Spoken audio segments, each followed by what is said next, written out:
Сайн байцгаана уу? Та бүхэндээ энэхүү гайхалтай өдрийн мэнд хүргэе. Өнөөдөр та бүхэндээ сургуулийн орчин дахь цэвэр унтны ус, ариун цэврийн байгууламжийн стандарт ба хүртээмжийн талаар ярилцах болно. Эхлээд бүгдээрээ бичлэг үздэгэе.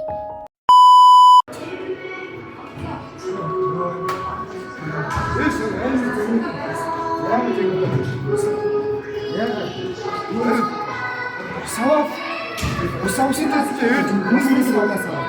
Наач ээжлэхгүй шүү дээ. Эсвэл удаж шүү дээ. Энэ барыг засагдахгүй хаа. Биш үстэйс. Одоо энэ ажиллаж байгаа.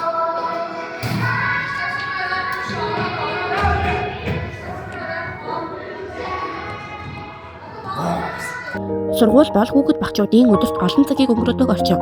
Тиймээс сурагчид багш ажилчдын эрүүл мэндэд зориулсан цэвэр аюулгүй унтны ус зайлшгүй шаардлагатай. Сургуулийн коридор, спорт зал, цайны газар зэрэгт унтны усны цэг эсвэл ус цэвэршүүлэгч төхөөрөмж байрлуулдаг. Хүүхдүүд бид өдөрт 2-3 литр ус уух шаардлагатай.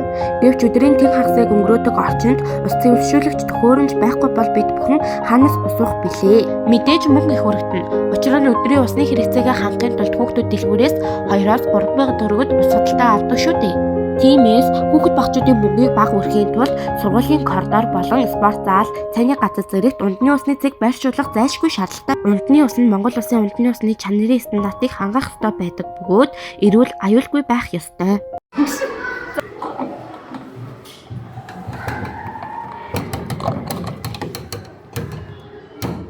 Алтан нэж чиг. Нөө зооцох дарагддаг. Яж байгаа ямар цаа. Сургуулийн орчин дах унтны усны цэгийг тогтмол ариутгаж цэвэрлэх шаардлагатай байдаг. Монгол улсын одоогийн байдлаар хотын сургуулиудын 95% нь унтны усны төлөвлөсөн системтэй байдаг.